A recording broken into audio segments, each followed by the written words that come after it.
Kalau ada di antara kaum muslimin yang mengatakan Isa bukan nabi, maka dia kafir. Atau dia mengolok-olok Isa alaihissalam berarti mengolok-olok kaum muslimin walaupun dia orang Islam. Hukumnya dalam Islam dipenggal. Tidak ada main-main dalam masalah seperti ini.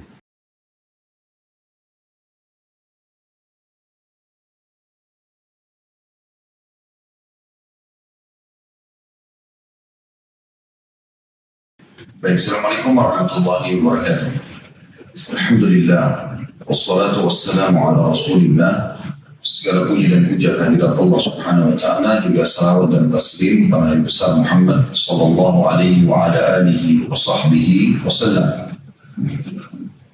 Pada kesempatan ini insyaAllah kita akan menunjukkan kepedulian kita sebagai umat Islam, umat Muhammad sallallahu alaihi wa ala alihi wa sahbihi wasallam terhadap orang-orang yang mengolok-olok Nabi kita Muhammad sallallahu alaihi wasallam. Dan judul kita memang terarahkan untuk mereka, para pencela Nabi sallallahu alaihi wasallam, dan bagaimana kita menyikapinya. Karena ini turun-temurun terjadi, bukan hal yang baru.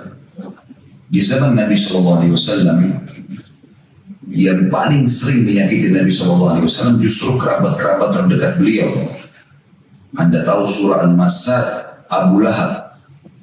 Abu Lahab itu paman kandungnya Nabi SAW. Bagaimana pada saat Nabi SAW mengumpulkan orang-orang Quraisy di Bukit Abi Qubais untuk menjelaskan bagaimana beliau adalah utusan Allah, beliau mengatakan, wahai Quraisy, maka Quraisy berkumpul semuanya. Dan Bukit Abi Qubais ini perlu Anda tahu, dipakai hanya untuk menginformasikan sesuatu yang penting. Dan tidak boleh sembarangan orang naik di bukit itu. Nabi SAW naik di bukit ini, kemudian memanggil Quraisy. Mereka pun berkumpul. Pada saat mereka melihat Nabi SAW, mereka sendiri memang memberikan julukan kepada Nabi SAW, Al-Amin, orang yang sangat dipercaya atau terpercaya. Maka mereka semua berkumpul, lalu Nabi SAW mengatakan, wahai Quraisy, kalau seandainya aku ini berkata, di belakang gunung-gunung Mekah ini ada pasukan yang akan menyerang kalian, menyerang Mekah, apakah kalian percaya? Serentak mereka semua berkata tanpa ada khilaf di antara mereka, tentu saja kami percaya karena kami belum pernah menemukan kau bohong sekalipun. Itu pengakuan orang Mekah. Satu kali pun dalam hidup Nabi SAW belum pernah bohong. Maka kata Nabi SAW, kalau begitu wahai Quraisy, ketahuilah aku adalah utusan Allah, dan di antara kedua tanganku ada siksaan Allah. Artinya kalau kalian beriman kalian selamat, kalau kalian menolak akan dihukum oleh Allah. Yang paling pertama menolak penyampaian ini adalah Abu Lahab, paman Nabi SAW. Dia mengatakan, ya Muhammad, alihada jama'atana. Hai Muhammad, apakah karena ini kau kumpulkan kami? Maka kemudian dia menyuruh orang Quraisy bubar dan meninggalkan dakwah Nabi SAW. Sudah cukup sampai di situ. Pada saat Nabi SAW menuju ke kota Taif, karena kota Mekah sudah tidak kondusif untuk menerima dakwah Islam, 13 tahun yang masuk Islam hanya 153 orang. 13 tahun. Maka sebelum Nabi SAW tiba di Taif, Abu Lahab sudah pergi duluan, lalu menyampaikan kepada tokoh-tokoh Taif, kalau akan datang seseorang itu ponakan saya lebih tahu dia penyihir, ya, dia pembohong, dia memisahkan antara suami istri, dan segala macam hal keburukan disampaikan, padahal dia tahu keponakannya adalah orang yang baik. Bahkan Nabi SAW itu adalah besannya Abu Lahab. Anak Nabi SAW menikah dengan anak Abu Lahab. Abu Lahab menyuruh anak laki-lakinya menceraikan anak perempuan Nabi SAW.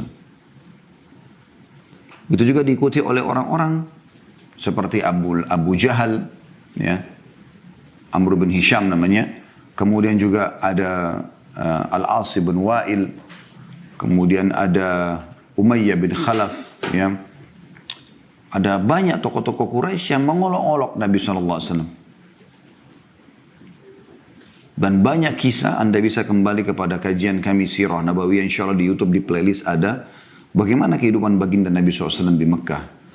Beliau dihina, dianggap penyihir, disebarluaskan berita itu, penyamun, pembohong, ya, penyair, banyak sekali.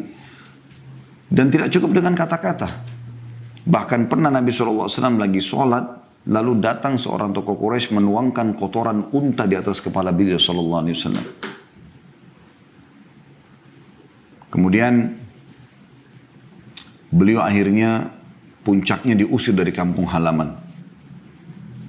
Akan dibunuh. Maka beliau pun meninggalkan kota Mekah. Padahal beliau adalah manusia terbaik, utusan Allah Subhanahu wa taala, dan beliau mengatakan dalam sabdanya masyhur, "Ana sayyidu walad Adam wala fakhr." Aku adalah pemimpin anak Adam dan tidak ada kesombongan dalam masalah itu. Tiba di Madinah, walaupun negara Islam sudah berdiri, Nabi SAW menjadi raja lah pada saat itu ya. Bahkan orang-orang Yahudi dengan ketiga sukunya, Kainuqa, Nadir, dan Quraidah juga sama. Mereka di bawah naungan Nabi SAW dan ada kesepakatan damai dengan kaum muslimin. Tapi orang Yahudi tidak berhenti untuk mengolok-olok Nabi SAW. Yang kisah masyhur masalah Ka'ab bin Ashraf yang akhirnya dibunuh. Ya. Kemudian juga ada Abu Rafi'. Ya, ada beberapa tokoh-tokoh Yahudi yang akhirnya dibunuh oleh kaum muslimin, dan Nabi SAW yang memerintahkan karena mengolok-olok Nabi SAW. Bahkan pernah ada seorang sahabat punya seorang budak wanita. Budak wanita ini terkenal dengan kecantikannya, bahkan sempat melahirkan 2 anak untuk sahabat ini. Tapi tiap hari karena dia dalam keadaan kafir mencaci maki Nabi SAW, tidak berhenti lisannya menyakiti Nabi SAW. Majikannya ini kebetulan buta matanya, selalu ingatkan tidak mau dengar. Sampai satu malam dia udah nggak bisa tahan lagi dengan olakan-olakan si budak wanita ini, maka dia mengambil sebuah pisau yang tajam, kemudian dia mendekat, dia sembunyikan pisaunya lalu ditusuk ke perutnya perempuan tersebut sampai dia pastikan mati. Dan pada saat itu kebetulan lagi hamil anak ketiganya, dan karena kuatnya tekanan itu sehingga bayinya keluar. Tersebar satu Madinah. Pada saat tiba di pagi hari, karena itu terjadi malam hari, telah terjadi pembunuhan seorang tuan majikan kepada budak wanitanya. Dan sampai kepada pemimpin negara pada saat itu Nabi SAW. Maka Nabi SAW panggil. Kenapa kau lakukan ini? Siapa pembunuhnya? Si fulan. Dipanggil dia, ditanya, apa kau bunuh budakmu? Dia bilang iya. Kenapa sebabnya? Dan ini kebijakan baginda Nabi SAW luar biasa. Beliau tidak spontanitas main hukum. Tanya, kenapa? Kata orang itu, ya Rasulullah, saya dikarunia oleh Allah 2 orang anak yang seperti bulan. Maksudnya menggembirakan, ya, tampan dan cantik dari budak ini. Tapi dia tidak pernah mau beriman kepada Anda dan selalu mengolok-olok Anda. Selalu saya ingatkan tidak mau dengar. Sampai puncaknya semalam dia mengucapkan kata-kata yang betul-betul tidak bisa lagi saya sabar terhadapnya. Lalu saya mengambil sebuah pisau tajam, saya mendekat lalu kemudian saya tusuk perutnya sampai bayinya keluar. Apa kata Nabi SAW pada saat itu? Saksikanlah darah wanita ini tidak ada nilainya. Maksudnya apa? Berarti majikannya tidak dihukum karena membunuh gara-gara yang dibunuh ini mengolok-olok Nabi SAW. Tapi sampai pada tingkat budak pun ada yang mencaci maki Nabi SAW. Ibu Abu Hurairah, tapi akhirnya mendapatkan hidayah. Kata Abu Hurairah, tiap hari mencaci maki Nabi SAW. Sampai saya datang akhirnya kepada Nabi SAW minta, ya Rasulullah doakan ibu saya agar dapat hidayah. Maka Nabi SAW doakan dan akhirnya dapat hidayah. Dan yang paling masyhur adalah bagaimana sikap para orang-orang munafik di Madinah. Tidak berhenti mereka terus mengolok-olok Nabi SAW. Setiap kali Nabi SAW mengeluarkan sebuah instruksi, ayo kita mau perang. Ya. Maka mereka mengatakan, untuk apa pergi perang? Untuk apa begini? Untuk apa begitu? Kisah masyhur dalam perang Uhud. Dari 1.000 pasukan muslimin yang akan menghadapi 3.000 pasukan Quraisy, ada 300 munafik.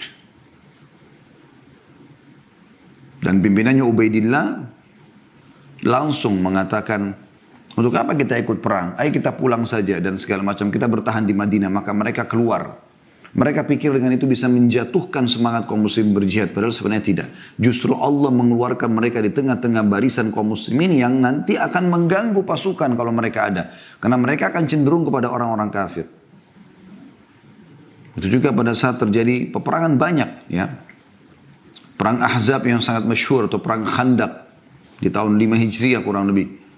Pada saat itu muslimin cuma 1.000 orang dan lemah didatangi Madinah dengan 10.000 pasukan. Hampir seluruh suku-suku Arab yang masih kafir bersama dengan Yahudi di Khaybar. Dua suku Kainuka dan Nadir bersatu. Mereka ingin menyerang Madinah dan sudah dibagi-bagi Madinah itu. Maka Nabi SAW pernah memukul sebuah batu yang keras di parit. Pada saat lagi buat parit. Kemudian beliau terpancar cahaya lalu beliau bertakbir Allahu Akbar.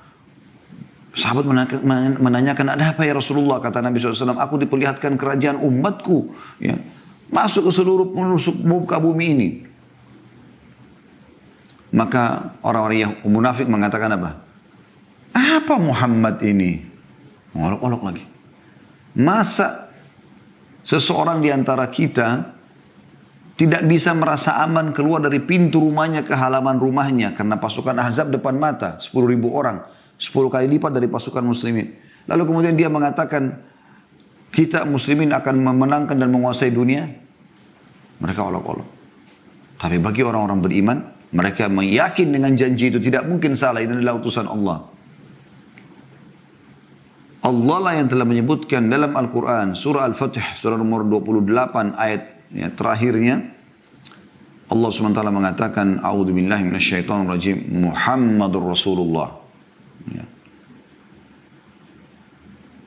Ini surah nomor 48 ya. Surah nomor 48 ayat 29 tepatnya. Allah mengatakan Muhammad adalah utusan Allah. Tidak ada keraguan bagi orang beriman.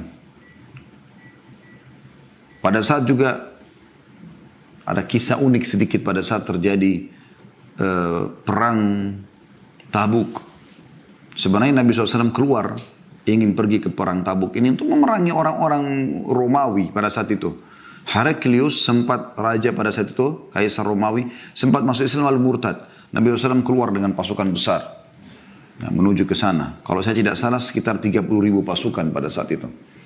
Tapi ulama mengatakan peperangan tidak terjadi dengan orang-orang Romawi karena mereka tidak mau menghadapi Nabi SAW. Kata Heraklius, kalau dia betul seorang nabi, kita tidak akan pernah bisa menang melawannya. Maka saran saya kita jangan keluar melawannya. Tapi peperangan terjadi yang sebenarnya adalah dengan orang-orang munafik pada saat itu. Bagaimana mereka berusaha untuk mengolok-olok Nabi SAW, mengganggu keimanan orang-orang beriman. Salah satu kisah yang terjadi adalah pada saat itu, ada banyak terjadi kisah ya. Pada saat itu unta Nabi SAW hilang. Kemudian ini kemah Nabi SAW mengatakan di kemah Nabi, unta saya hilang, keluarlah kalian mencarinya. Maka sahabat keluar, lillahi ta'ala mencari untuk Nabinya Muhammad SAW mengejar pahala. Di kemah sebelah kemah Nabi SAW rupanya ada orang munafik dari Madinah yang mengatakan, itu yang mengaku Nabi. Padahal ini sudah di perang Tabuk, peperangan terakhir Nabi SAW. Pulang dari sini beliau sudah, sakit ya. Beliau haji kemudian sakit ya.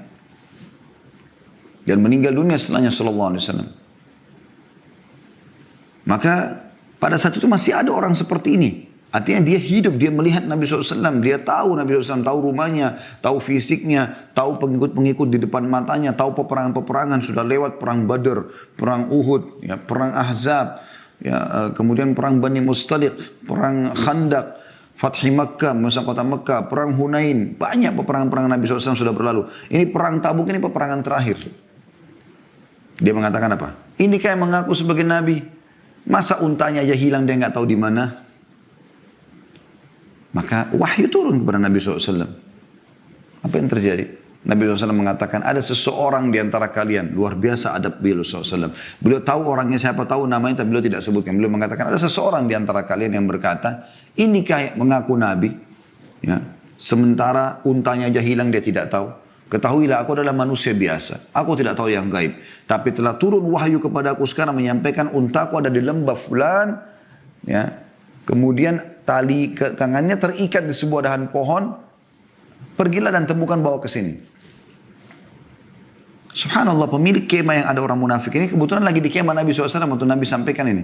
Dia keluar, dia sampai masuk ke kemahnya, lalu dia mengatakan pada teman-temannya, tadi ada perkataan Nabi SAW, kalau ada orang yang berkata gitu, ini kayak mengaku Nabi, masa untanya aja hilang dia nggak tahu. Lalu Nabi SAW mengatakan, ketahuilah aku adalah manusia biasa, aku tidak tahu yang gaib, tapi Allah telah turunkan wahyu kepadaku sekarang kalau untaku ada di lembah fulan terikat tali kekangannya di dahan pohon ini. Dan kami mencarinya, kami menemukannya. Maka orang-orang di sekitar kemahnya itu, dalam kemah mengatakan, apakah kau tahu siapa yang Nabi SAW maksudkan? Orang pemilik kemah itu mengatakan, saya tidak tahu. Kata mereka, ini orang yang bicara. Subhanallah, live pada saat itu. Bagaimana orang ini bicara, turun wahyu menyampaikan, membongkar kedoknya orang munafik ini. Maka pemilik kemah menggebuki si munafik tadi itu. Juga pada saat Nabi SAW mau pulang ke Madinah, ada sebuah mata air. Nabi SAW mengatakan, jangan ke sana. Kalau kalian tiba di sana, jangan minum, tunggu sampai saya datang. Orang-orang mukmin tahu. Apa orang munafik? Mereka sengaja memicu kudanya, datang ke mata air itu, sengaja mereka minum, ambil air. Maka pada saat Nabi SAW datang, keluar suara gemuruh dari tempat sumber mata air itu, lalu Nabi SAW mengatakan, semoga Allah melaknat mereka. Artinya, kenapa mereka melanggar ini? Kalau mereka tidak lakukan itu, maka akan menjadi sebuah lautan yang besar di sini. Tapi begitu terus orang munafik menyakiti Nabi SAW. Beda halnya dengan orang-orang beriman. Mereka justru membela, mereka loyalitas ya untuk Nabi SAW. Berharap mendapatkan persahabatan dengan beliau. Para sahabat berlumba-lumba menawarkan anaknya untuk menikah dengan Nabi SAW. Mereka berharap bisa khidmah. Ada yang sampai duduk depan rumah Nabi SAW. Mengidap depan pintu rumah Nabi hanya untuk apa nih yang bisa saya bantu ya Rasulullah. Luar biasa mereka begitu bermuamalah. Dan memang orang-orang beriman teman-teman sekalian menjadi salah satu asas akidah kita adalah membela Nabi SAW. Apa yang beliau baiat para sahabat pada saat itu. Yang dari Madinah. Taat kepada beliau. Membela beliau bahkan melebihi dari keluarga mereka, istri mereka, anak mereka, orang tua mereka. Umar bin Khattab pernah berkata, ya Rasulullah, saya ini mencintai anda melebihi segala sesuatunya. Kecuali diri saya. Artinya, kalau ada perintah anda dengan diri saya masih berat, saya kadang-kadang masih mempertimbangkan. Kata Nabi SAW, tidak, hai Umar. Sampai aku lebih kau cintai dari dirimu. Maksudnya baru imanmu sempurna tuh. Umar menundukkan kepala sejenak, lalu kemudian mengatakan, sekarang ya Rasulullah. Kata Nabi SAW, sekarang hai Umar. Memang orang beriman begitu. Wahai saudaraku. Bagaimana bisa kita tidak berkorban untuk Nabi SAW, membela beliau? Kalau bukan karena Rasulullah SAW, kita tidak akan dapat hidayah Islam. Kita tidak akan tahu siapa pencipta langit dan bumi. Kita tidak akan tahu bagaimana beribadah dan tunduk kepadanya. Kita tidak tahu mana halal, mana haram. Nabi SAW yang karena atau untuk kita beliau diusir dari kampung halamannya. Karena kita lah beliau diolok-olok. Karena kita lah untuk sampai agama ini kepada kita. Beliau akhirnya dihina, beliau diusir. Beliau ditindas, ya, beliau melakukan peperangan-peperangan. Bersabar dengan gangguan-gangguan orang. Maka sangat wajar hidup dan mati kita untuk beliau sallallahu alaihi wasallam. Semua nabi-nabi memang umumnya dihina oleh orang-orang yang tidak beriman. Dan tentu semua akan ada akibatnya. Anda bisa lihat surah Yasin ayat 30. Kalau Anda punya aplikasi Al-Quran bisa Anda buka di HP, lihat surah Yasin ayat 30. Allah menceritakan masalah itu. A'udzu billahi minasyaitonir rajim. Ya hasratan 'alal 'ibad ma ya'tihim mir rasulin illa kanu bihi yastahzi'un. Sungguh rugi hamba-hamba itu. Siapa? Yang kafir tentunya, bukan orang beriman.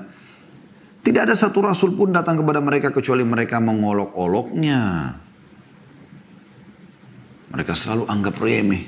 Bagaimana kaum Nabi Nuh mengolok-olok Nabi Nuh pada saat mau buat kapal. Mereka ketawa, Nuh, kau mau bawa kemana kapal ini? Kebetulan Nabi Nuh AS berdakwah di wilayah padang pasir. Nggak ada laut, nggak ada sungai, nggak ada air. Olok-olok. Akhirnya Allah SWT selamatkan Nuh AS. Setelah datang banjir dan mereka semua tenggelam. Hampir semua mereka olok-olok. Pernah Nabi SAW diolok-olok. Lalu kata Nabi SAW, semoga Allah merahmati Musa. Dia telah disakiti lebih daripada ini lalu dia bersabar.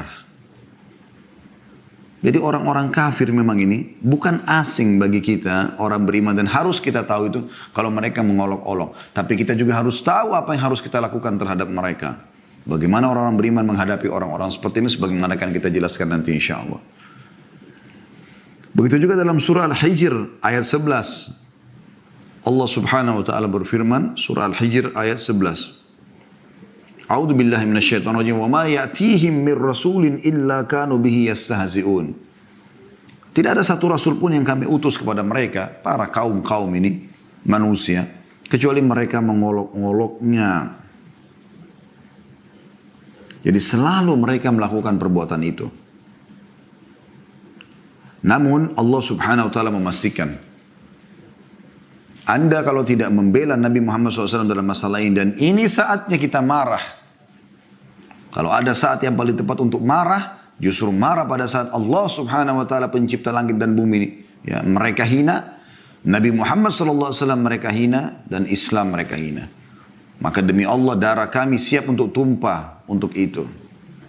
Hai para pencelah Nabi SAW. Allah telah kekalkan bagi kami dan kami yakin tentang firman-Nya. Di dalam surah Al-Baqarah, dalam surah Al-An'am ayat 10. Ini ayat penting sekali. Anda buka surah Al-An'am ayat 10 yang bunyinya a'udzubillahi minasyaitonirrajim wa laqad istuhzi'a birusulin min qablika fahaqa bil ladzina sakhiru minhum ma kanu bihi yastahzi'un. Waktu Nabi SAW dihina-hina, beliau manusia, merasa terganggu. Tapi apa Allah turunkan pada saat itu menghibur nabinya? Hai Muhammad, telah diolok-olok para rasul sebelummu. Lalu datanglah siksaan kepada orang-orang yang mengolok-olok itu atas apa yang telah mereka olok-olokkan. Tidak akan mungkin teman-teman sekalian mereka luput dari siksa Allah Subhanahu wa ta'ala. Begitu juga dalam surah Al-Hijr ayat 95 Allah SWT memastikan kalau Nabinya Muhammad SAW akan tertolong dengan semua itu. Dan Anda perlu garis bawahi ya, Nabi SAW tidak pernah meluangkan waktu khusus untuk melawan mereka. Nabi SAW tidak pernah mengatakan, kenapa kau olok saya, kenapa kau olok saya. Nabi SAW tidak pusing dengan itu. Nabi SAW menyampaikan kebenaran. Tetapi ada beberapa sikap-sikap yang diambil oleh para sahabat pada saat orang-orang mengolok oleh Nabi SAW dibiarkan. Seperti kasus bagaimana sahabat yang buta membunuh budak wanitanya, ya. Dan nanti akan kita jelaskan bagaimana perkataan para ulama bahwasanya hukuman bagi para pencela Nabi SAW adalah dibunuh. Ya. Allah berfirman dalam surah Al-Hijr ayat 95, A'udzubillahi minasyaitonirrajim, inna kafainakal mustahziin. Hai Muhammad, kami akan cukupkan kamu dari para pengolok-olok itu. Artinya tidak akan berpengaruh pada kamu. Penganutmu bala tambah cinta kepadamu. Penganutmu akan bertambah. Sekarang dengan perbuatan Macron ini, itu justru orang-orang berlumba-lumba masuk Islam di Prancis dan di Eropa. Anda mungkin tidak asing lagi mendapatkan cuplikannya. Mereka tidak sadar apa yang mereka lakukan ternyata justru menjadi penyebab orang-orang mau penasaran dan mau mengetahui tentang Islam. Tentu saja umat Islam terlihat dengan kejadian ini bagaimana cintanya terhadap agama Islam, terhadap Nabi Muhammad SAW. Dan jauh sebelum kita, ulama-ulama dulu sudah banyak menyusun buku, di antaranya Ibnu Taimiyah rahimahullah. Ya. Beliau punya buku pedang terhunus bagi para penghina Nabi SAW. Salimul Maslul ala Syatimur Rasul. Ya. Beliau berkata, wala raiba anna man adhara sabbu Rasulullah sallallahu alaihi wasallam wa syatmuhu fa innahu yaghidul mu'minina wa yu'limuhum akthar mimma law safaka dima'a ba'dhum wa akhdhu amwalihim fa inna hadha yuthirul ghadabu lillahi wal hamiyatu lahu wa li rasulih. Artinya, tidak ada keraguan lagi bahwasanya siapa yang sengaja memperlihatkan caci makinya terhadap Nabi SAW, maka itu akan membuat kaum mukminin marah. Memang kita harus marah sekarang, saatnya marah. Ya. Orang yang harus kita dahulukan dari orang tua kita, dari diri kita sendiri lalu dihina, maka saatnya teman-teman sekalian untuk kita bangkit dengan doa, dengan apapun yang kita mampu lakukan, kita lakukan. Termasuk sekarang beberapa negara-negara Islam memboikot produk-produk Perancis. Itu memang harus jadi pelajaran bagi mereka. Walaupun mereka sekarang coba mengatakan kami tidak terpengaruh dengan pemboikotan kaum muslimin. Dan itu kedustaan. Ya. Mereka pasti terpengaruh.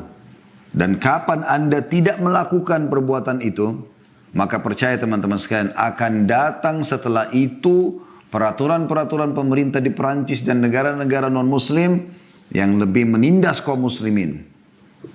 Tapi pada saat Anda sekarang bergerak dengan memboikot produk-produk tersebut, ya, bagi negara-negara Islam punya kekuatan memberikan pelajaran bagi Perancis, ya, maka akan berhenti mereka dan mengambil pelajaran dari kejadian tersebut. Seringkali mereka orang kafir teman-teman sekalian yang memang benci dengan Islam. Kita bukan bicara umumnya orang kafir, kan ada di antara mereka juga yang masih baik, yang tidak benci dengan Islam, ya mereka netral saja. Tapi kita bicara orang-orang yang memang fanatik, yang berlebihan, ya fanatik dengan agama mereka, dengan ibadah silakan, tapi mereka pindah lintas ke agama kita, menghina Allah Subhanahu Wa Taala, menghina Rasulullah SAW, menghina Islam, menghina busana Muslim, menghina ritual ibadah kita, maka ini luar biasa gitu. Kalau kita kaum muslimin sudah mengatakan, "Qul ya ayyuhal kafirun," katakan hai Muhammad kepada orang-orang kafir itu, la a'budu ma ta'budun. Saya enggak akan ikut-ikut ibadah ritual kalian. Wala antum 'abiduna ma'bud. Kalian juga tidak usah ikut-ikut apa yang kami sedang lakukan. Enggak usah pakai ucap-ucapan selamat segala macam. Enggak perlu, kita enggak perlu kok. Masing-masing aja. Diulangi lagi. Wala ana abidum ma 'abadtum wala antum 'abiduna ma'bud. Aku tidak akan pernah ikut-ikutan ibadah dan agama kalian. Dan kalian juga tidak usah ikut-ikutan agama kami. Lalu Allah tutup dengan perkataan yang tegas, jelas, ya. Lakum dinukum waliyadin. Kalian punya agama, kami punya agama. Selesai. Nggak ada saling olok-mengolok. Apakah Macron dan yang sejenisnya ini manusia-manusia yang hina? Mereka berpikir kita, karena dia adalah Kristen Ortodoks, lalu kita akan menghina Nabi Isa alaihissalam? Mustahil. Kami bukanlah tipologi kaum muslimin yang membalas keburukan dengan keburukan. Kami akan membalas keburukan itu dengan ilmu, dengan kebenaran, dan dengan ketegasan pada saat itu dibutuhkan. Isa alaihissalam adalah nabi kami, bahkan kami lebih menghormati daripada kalian. Musa alaihissalam adalah nabi kami, dan kami lebih menghormati daripada kalian. Rukun iman kami yang keempat, setelah iman kepada Allah, iman kepada malaikat, iman kepada kitab-kitab, iman kepada para rasul. Dan kami diajarkan dalam Al-Quran, la nufarriqu baina ahadin min rusuli. Dan kami tidak akan membeda-bedakan di antara para rasul itu. Kalau ada di antara kaum muslimin yang mengatakan Isa bukan nabi, maka dia kafir. Atau dia mengolok-olok Isa AS berarti mengolok-olok kaum muslimin walaupun dia orang Islam. Hukumnya dalam Islam dipenggal. Tidak ada main-main dalam masalah seperti ini. Nah, kami tidak akan mungkin mengolok Isa AS. Daripada dia mengolok Nabi SAW, kenapa dia tidak perindah ibadahnya? Kenapa dia tidak lebih mengikuti ajaran Isa AS lebih baik bagi dia? Dia menggerakkan sekian miliar kaum muslimin. Tapi itu memang, saya bilang tadi sudah turun-temurun. Ahli neraka ini sama-sama mereka. Ya, dari orang-orang kafir yang meninggal dalam keadaan kufur yang sudah terbukti sebelum-sebelumnya ya. Allahu alam kalau Macron ini mendapatkan hidayah. Tapi kalau dia meninggal dalam keadaan kafir akan bersama dengan orang-orang kafir sebelumnya. Di sini dikatakan, saya ulangi, kata Ibnu Taimiyah rahimahullah, dan tidak ada keraguan bahwasanya orang-orang yang memperlihatkan ya, cacian, hinaan kepada Nabi SAW akan membangkitkan marahnya kaum mukminin dan akan menyakitkan mereka lebih daripada pada saat darah-darah mereka ditumpahkan, harta mereka dirampas, dan ini ya sudah cukup untuk memunculkan atau menimbulkan marah karena Allah dan karena Rasulnya. Dan untuk marah karena Allah, pembelaan terhadapnya dan terhadap Rasulnya alaihi salatu wassalam. Teman-teman sekalian, cukup banyak ayat Al-Quran yang turun, ya, yang membela Nabi SAW sebagaimana sudah kita bacakan tadi. Dan ada ayat juga yang menarik untuk dibahas, yaitu di akhir ayat Allah SWT mengatakan, Inna syani'aka huwal abtar. Dan orang yang menghina Muhammad, maka dia justru yang kembali padanya penghinaan itu. Ini sudah lama turun. Di awal-awal Islam. Ya, banyak sekali makna daripada syani'ak atau syani. Ini banyak sekali maknanya. Tapi semuanya ya, bermakna kebencian, keburukan. Ya. Orang Arab juga mengatakan orang yang tidak punya anak dengan istilah ini.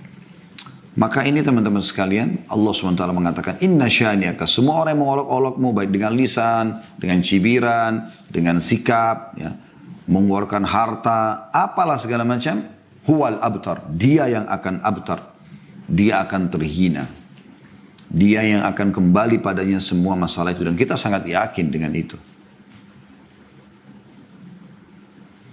Ibnu Abbas mengatakan, radhiyallahu anhuma, ayat ini turun kepada Al-As bin Wa'il yang pernah bertemu dengan Nabi SAW di dekat Masjid Haram Mekah. Waktu itu masih banyak patung-patung di awal-awal Islam. Kemudian berbicara. Setelah selesai berpisah dengan Nabi SAW. Orang tidak tahu dia ngomong apa. Teman-temannya orang Quraisy yang kafir juga mengatakan, ada apa? Kau bicara sama siapa? Dan bicarakan apa tadi?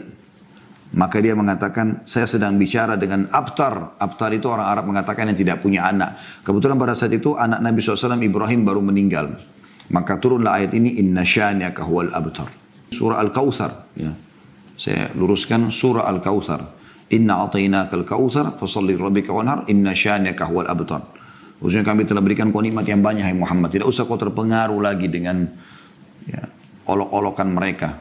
Al-Kawthar juga bermakna telaga yang indah di surga. Kalau yang di mahsyar namanya haud. Kalau yang di surga Al-Kawthar. Maka sibuklah kau sholat dengan berkurban untuk Tuhanmu. Orang yang menghinamu pasti mereka akan ya, kena sendiri hukuman terhadap apa yang mereka lakukan itu. Ada juga yang mengatakan ayat ini turun kepada Abu Jahal. Ada juga yang mengatakan turunnya kepada Abu Lahab. Ada juga yang mengatakan turunnya kepada Uqbah bin Abi Mu'aid. Ini orang-orang yang paling rugi dalam kehidupan mereka.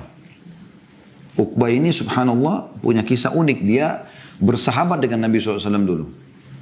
Satu waktu Nabi SAW diundang sama dia ke rumahnya makan. Dia fase Mekah. Maka Nabi SAW mengatakan, hai Uqbah, saya tidak mau makan sampai kau syahadat. Maka Uqbah mengatakan, hai Muhammad, ini undangan segala macam. Maka kata Nabi SAW, begitu keputusan saya. Kalau kau syahadat, saya mau makan. Maka Uqbah syahadat. Subhanallah, setelah dia syahadat, makan dan Nabi SAW dengan dia. Tersebar berita salah satu tokoh Mekah, Uqbah bin Abi Mu'aid ini terkenal sekali. Kedudukannya sama dengan Abu Jahal, Umayyah bin Khalaf, Al-As bin Wa'il dan yang lain-lainnya. Maka datanglah, seingat saya Abu Jahal itu yang datang kepada dia mengatakan, apa kau memang sudah masuk ke agama Muhammad? Dia bilang, tidak, saya Muhammad bertamu, kemudian saya begini dan begitu. Kata dia, kalau begitu buktikan. Sekarang itu Muhammad lagi tawaf, datang ke dia, ludahi mukanya. Dan sampaikan ke orang-orang kalau kau tidak di agamanya. Maka orang yang terhina ini datang dan mengatakan, melakukan hal tersebut. Dia meludahi wajah Nabi SAW pada Nabi sahabatnya dan mulia. Saya tidak tahu, tidak bisa membayangkan bagaimana orang bisa, sedangkan disebutkan para sahabat saya teman-teman sekalian, tidak berani menatap wajah Nabi SAW, mata beliau karena keagungan dan wibawahnya. Bagaimana orang ini bisa meludah? Dia meludahi Nabi SAW, kemudian dia menyatakan kalau dia bukan muslim. Maka meninggal dalam keadaan kafir. Dan Allah mengatakan, Inna syani'aka huwal abtar. Ini luar biasa bagaimana Allah subhanahu wa ta'ala sudah turunkan semua ini. Dan mereka-mereka ini termasuk orang-orang yang, kecuali Abu Lahab yang itu ditemukan, meninggal di perang Badr. Dan waktu jenazah dikumpulkan di satu sumur, kata Nabi SAW, hai fulan, disebut semua. Ini orang-orang yang tadi mengolok-olok Nabi SAW dan masih banyak yang lain lagi. Karena korbannya sekitar 70 orang, 60, 70 orang Quraisy pada saat itu. Maka kata Nabi SAW, apakah kalian telah mendapatkan apa yang telah Allah ancamkan kepada kalian? Sesungguhnya aku telah mendapatkan apa yang telah aku dijanjikan oleh Tuhanku. Maksudnya kemenangan dengan keimanan, dan kalian pasti sudah mendapatkan siksa kubur dan siksa neraka nanti akan diperlihatkan, sudah diperlihatkan pada kalian. Siksa kubur sudah dapat, siksa neraka nanti akan nyusul. Maka Umar mengatakan, ya Rasulullah, mereka sudah jadi bangkai, apa yang mereka dengar? Kata Nabi SAW, ini mukjizat ya. Bukan semua orang bisa memperdengarkan orang mati. Tapi Nabi SAW di sini, ya, beliau punya kedudukan tersendiri. Maka kata Nabi SAW, hai Umar, mereka lebih jelas mendengar perkataanku daripada kau. Sekarang mendengarkan apa yang aku ucapkan. Kemudian teman-teman sekalian, kita akan masuk ke masalah hukuman bagi orang yang menghina Nabi SAW. Ibn Taimiyah berkata rahimahullah, bahwasanya Allah telah memberikan kehinaan bagi orang yang menghina Nabi SAW, dan ini menandakan ada sebuah hukum yang bisa ditarik dari situ, karena semuanya kehinaan tersebut karena kekafiran mereka, dan ini mengeluarkan wajibnya untuk dihukum mati. Perkataan ini juga teman-teman sekalian bukan hanya sekedar dinukil dari Ibn Taimiyah, tapi cukup banyak di antara ulama yang menukil perkataan ini. Di antaranya adalah perkataan Al-Qadhi Iyad rahimahullah. Beliau mengatakan bahwasanya dari Al-Quran yang mulia, Allah telah melaknat bagi siapapun yang menyakiti Nabi SAW di dunia dan di akhirat. Dan juga Allah Subhanahu wa Ta'ala mengancam orang-orang yang mengolok-olok Nabi SAW dengan kekufuran. Dan tidak ada perbedaan pendapat dalam masalah hukuman mati bagi pencaci maki Allah. Dan setiap laknat berarti mendatangkan hukum mati. Begitu juga dengan Rasulnya Sallallahu Alaihi Wasallam. Juga Syekh As-Sa'di rahimahullah mengatakan, waktu Allah Subhanahu wa Ta'ala memerintahkan kita untuk mengagungkan Rasulnya Muhammad SAW dan melarang kita untuk menyakitinya, serta mengancam dengan ancaman yang keras, sebagaimana dalam firman-Nya, innal ladzina yu'dzuna Allah wa rasulah. Sesungguhnya orang-orang yang menyakiti Allah dan Rasulnya, tentu lanjutan ayat, Allah melaknatnya di dunia dan di akhirat. Maka ini kata beliau masuk dalam semua bentuk olokan atau hal-hal yang menyakitkan, baik perkataan, perbuatan, dari cacian, celaan, cercaan, ya. Dan ini akan mengganggu tingkat keimanan seseorang pada saat dia melakukan. Karena Allah Subhanahu wa Ta'ala mengatakan lanjutan ayat, la'anahumullahu fid dunya wal akhirah wa 'adda lahum 'adzaban muhina. Sesungguhnya orang-orang yang mengolok-olok atau menyakiti Allah dan Rasulnya, maka Allah akan melaknat mereka di dunia dan di akhirat, dan Allah ancam mereka dengan azab yang pedih. Dan yang dimaksud dengan laknat di dunia adalah diangkat keberkahan hidupnya. Dan bagi pemerintah Islam untuk menghukum mati pencela Nabi SAW. Dan di akhirat Allah mengatakan wal akhirati, ya, la'anahumullahu fid dunya wal akhirah wa 'adda lahum 'adzaban muhina. Allah melaknat di dunia, ini hukumannya. Dan disepakati oleh ulama bahwasanya pengolok-olok Nabi SAW dihukum mati di dunia, dan di akhirat Allah menyiapkan baginya azab yang pedih. Juga Nabi SAW, Allah SWT menceritakan tentang masalah orang-orang munafik. Bagaimana mereka dalam surah At-Taubah ayat 64-66, mereka mengolok-olok setiap keputusan Nabi SAW sebagaimana saya bahasakan tadi. Dan pada saat ketahuan mereka mengatakan, kami hanya bercanda. Gitu kan? Maka perhatikan apa kata Allah Subhanahu wa Ta'ala. A'udzu billahi minasyaitonir rajim. Surah At-Taubah ayat 64-66. Yahdharul munafiquna an tunazzala 'alaihim suratun tunabbi'uhum bima fi qulubihim.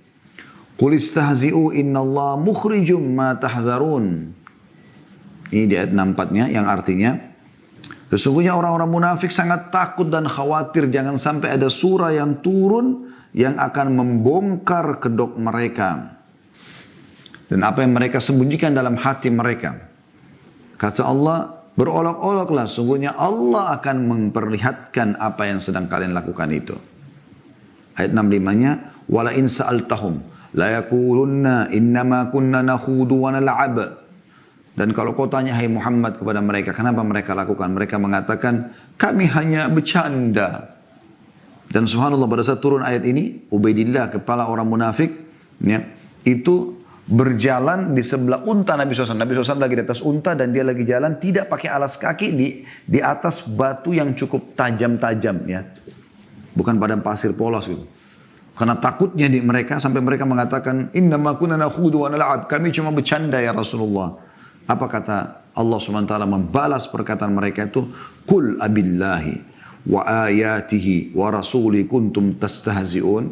Apakah kepada Allah, ayat-ayatnya, rasulnya, kalian bercanda, mengolok-olok? La ta'tadiru qad kafartum ba'da imanikum. Al-ayat. Yang artinya, jangan pernah kalian minta maaf lagi karena kalian telah kufur terhadap setelah keimanan kalian. Ya, ini bagaimana tegasnya ayat Al-Quran turun masalah ini. Qadhi Iyad berkata rahimahullah, qala ahlu tafsir, para ahli tafsir berkata, kafartum, kalian telah kufur, biqaulikum fi Rasulillahi sallallahu alaihi wasallam. Yang Allah mengatakan, qad kafartum ba'da imanikum, kalian telah kufur setelah keimanan kalian. Kata Qadhi Iyad, maksudnya adalah terhadap perkataan buruk kalian terhadap Nabi sallallahu alaihi wasallam. Mengolok-olok Nabi SAW. Ya. Karena mereka pada saat Nabi SAW mau perang Tabuk, ayat ini turun pada saat masalah perang Tabuk. Jadi surah Al-Ahzab itu mayoritasnya berbicara tentang bagaimana membongkar kedok orang munafik. Yang tadi saya sempat singgung bahwasanya peperangan yang terjadi sebenarnya di perang Tabuk adalah peperangan antara muslimin dengan orang-orang munafik. Maka pada saat itu turun ayat ini. Mereka mengolok-olok pada saat itu Nabi SAW keluar. Tinggal 2-3 hari lagi panen kurma. Dan pada saat itu lagi panas luar biasa gitu. Maka orang munafik mengatakan, untuk apa kita keluar berperang? Sebentar lagi kita panen. Ya, ini panas. Ya. Maka Allah SWT membalas mereka dengan mengatakan, kurnaru jahannam asyaddu harra. Katakan, hai Muhammad, neraka jahannam lebih panas. Tapi orang beriman mereka mengikuti semua perintah Allah dan Rasulnya. Dan setelah pulang Nabi SAW dari perang Tabuk, mereka datang minta maaf seperti ini.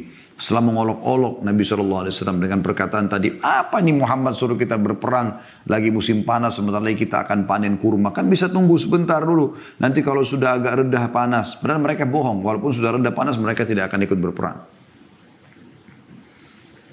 Begitu juga dari sunnah Nabi SAW, itu ada ayat-ayat Al-Quran. Dari sunnah-sunnah Nabi SAW jelas sekali. Ya. Bagaimana perlakuan tadi orang buta dari sahabat yang membunuh budaknya, ya.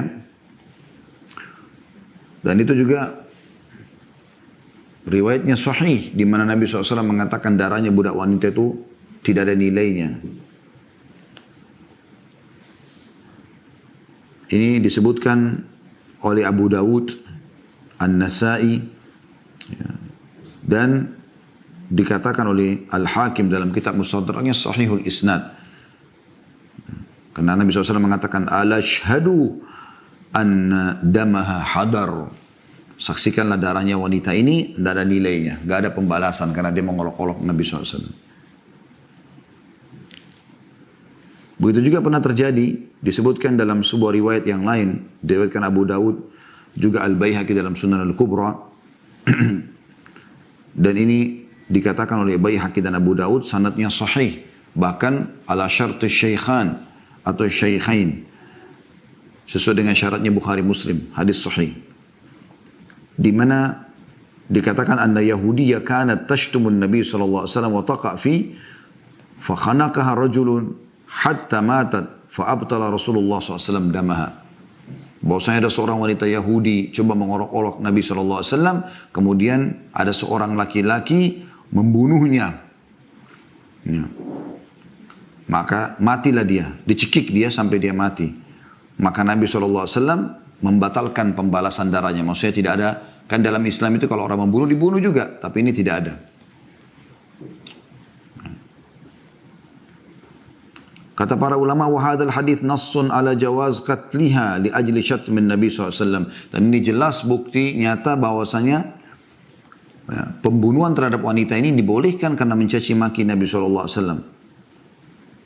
Wa dalil ala qatlir rajul dhimmi, dan ini juga bolehnya membunuh seorang laki-laki dhimmi. Dhimmi itu maksudnya orang kafir yang di bawah naungan pemerintah Islam kalau memang dia mengolok-olok Islam. Wa qatlul muslim wal muslima idza sabba ya an-nabi SAW.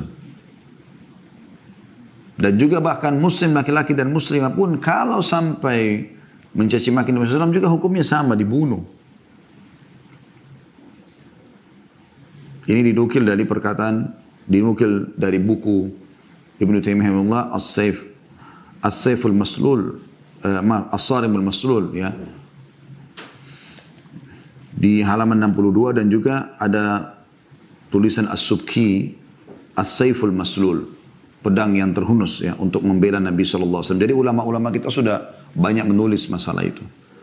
Begitu juga dengan kisah yang masyhur Ka'b bin Ashraf, seorang Yahudi yang selalu menjatuhkan Nabi SAW, mengolok-olok Nabi SAW. Setiap ada wanita yang penari mau siap untuk menghina Nabi SAW dengan tariannya, atau ada pasukan yang mau menyerang Madinah Nabi SAW, maka dia biayai semuanya.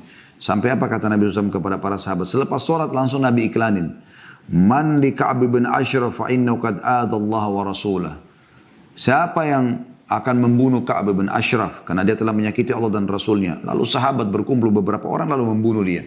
Ada kisah sendiri tentunya. Itu cukup panjang tapi yang jelas dia terbunuh pada saat itu karena memang mengolok-olok Nabi SAW. Itu luar biasa gitu. Dan perkataan ulama cukup banyak dengan masalah ini ya.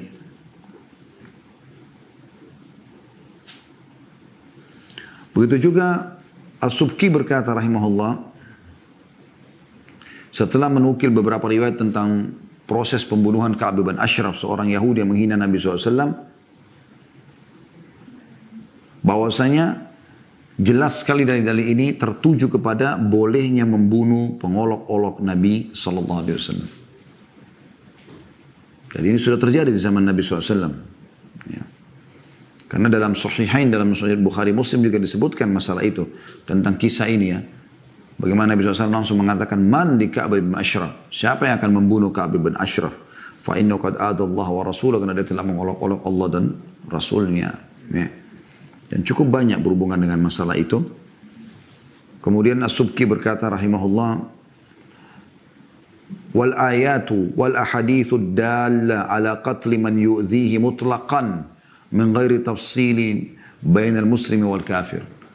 Dari ayat-ayat yang telah terpaparkan dan juga hadis-hadis yang telah tersebutkan tentang masalah hukuman terhadap orang yang mencaci maki Nabi SAW adalah hukumnya dibunuh secara mutlak. Dan tidak ada perbedaan antara muslim ataupun kafir dalam masalah ini. Dia muslim pun hukumnya juga sama dibunuh. Jadi begitu. Luar biasa perkataan mereka. Ya. Begitu juga dinukil perkataan yang mirip seperti Al-Qadhi bin Iyad juga menyebutkan masalah itu. Ya. Yang sangat masyhur tentang masalah ini. Ibnul Munzir juga mengatakan, ya, Qadhi bin Iyad tadi sudah sempat saya sebutkan perkataan beliau ya. Ibnu Munzir mengatakan juga, wa ajma' awam ahli al-ilm ala wujubil qatli ala man sabba Nabi SAW. Hadha qaul Malik wal Layth bin Sa'ad wa Syafi'i wa Ahmad wa Ishaq wa man tabi'ahum. Artinya, dan telah disepakati oleh umumnya ahli al-ilm, maksudnya para ulama, tentang wajibnya membunuh orang yang mencaci maki Nabi SAW. Dan ini perkataan dipegangi oleh Imam Malik, Al-Layth bin Sa'ad, Asy-Syafi'i, Ahmad, Ishaq, dan siapapun yang mengikuti mereka. Dan beliau mengatakan, wa ajma'u ala anna ala man sabban Nabi SAW al-qatl. Dan mereka juga sepakat bahwasanya siapapun yang mencaci maki Nabi SAW hukumnya dibunuh. Begitu juga perkataan Muhammad bin Sahnun rahimahullah. Tadi tentu itu diambil dari kitab Al-Ijma' ya, halaman 153. Muhammad bin Sahnun juga berkata, wa ajma'al ulama ala anna syatiman Nabi sallallahu alaihi wasallam al-muntaqisu lahu kafir. Ulama telah sepakat bahwasanya siapapun yang mencaci maki Nabi sallallahu alaihi wasallam dan mengurangi kedudukan beliau maka hukumnya kafir. Wal wa'id jar alaihi bi'adzabillah, dan ancaman berlaku padanya dengan siksa Allah. Wa hukmuhu indal ummatil qatl, dan hukumnya di tengah-tengah umat ini dibunuh. Wa man syakka fi kufrihi wa adzabi kufur. Dan siapa yang ragu terhadap hukum tentang kekafiran mereka dan siksaan yang akan menimpa mereka, maka bisa membawa pada kekafiran. Ini luar biasa itu. Bagaimana tegasnya perkataan ulama ini, Muhammad bin Sahnun rahimahullah.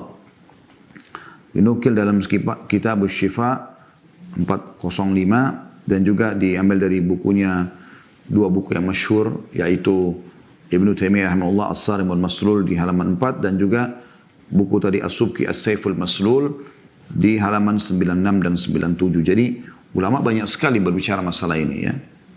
Begitu juga dinukil dari Jassas Al-Hanafi rahimahullah, qala ashabuna fi man sabba an-nabiy sallallahu alaihi wasallam au abah. Berkata para sahabat kami, maksudnya dalam mazhab kami, mazhab Hanafi, karena beliau dari ulama Imam Hanafiyah, dari mazhab Hanafiyah, yang mengatakan, dan para teman-teman kami atau semazhab kami berkata bahwa siapa-siapa yang mencaci maki Nabi SAW au ya mempermalukannya,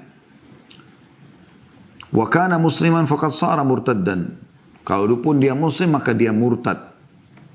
Ibnul Qasim dari mazhab Maliki berkata, menukil dari Imam Malik rahimahullah an Malik rahimahullah, man sabban nabiyya sallallahu alaihi wasallam au syatama au aba au tanaqqasahu fa innahu yuqtal. Siapa yang mencaci maki Nabi SAW atau menghinanya atau mempermalukannya ya, atau menghinanya, maka hukumnya dibunuh. Fa innahu yuqtal, fa innahu hukumnya dibunuh. Wa hukmuhu 'indal ummatil qatl qad zindiq, dan hukumnya di tengah-tengah umat ini dibunuh seperti zindiq ya. Dan banyak sekali perkataan para ulama dinukil. Di antaranya kita ambil yang terakhir adalah perkataan Abdullah, menukil dari ayahnya Imam Ahmad rahimahullah. Bahwasanya Imam berkata, sami'tu abi yaqul fi man sabba Nabi SAW qala tudrab unuqah. Aku telah mendengarkan ayahku pada saat ditanya tentang orang mencaci maki Nabi SAW, beliau mengatakan dipenggal lehernya. Ya. Jadi ini perkataan yang lain juga Imam Ahmad berkata, kullu man syatama Nabi SAW atau tanaqqasahu musliman kana au kafiran fa alaihi al-qatl. Ya, siapapun yang mencaci maki Nabi SAW atau menghina beliau, ya, orang muslim atau orang kafir, maka sama-sama hukumnya dibunuh. Jadi luar biasa tegasnya keputusan para ulama tentang masalah ini. Ya. Dan tentu ini bahasan cukup panjang teman-teman sekalian, tapi kita cukupkan dengan poin-poin penting tadi apa yang sudah saya sampaikan. Bagaimana memang ayat-ayat Al-Quran ya, memberikan kedudukan Nabi SAW seperti dalam surah Al-Fatih tadi, surah nomor 48 ayat 29, Muhammad Rasulullah gitu kan. Dan cukup banyak ayat-ayat berhubungan dengan masalah ini. Anda kalau diikuti dengan kajian Sirah Nabawi, saya juga sudah jelaskan panjang lebar banyak ayat-ayat ya, tentang masalah itu.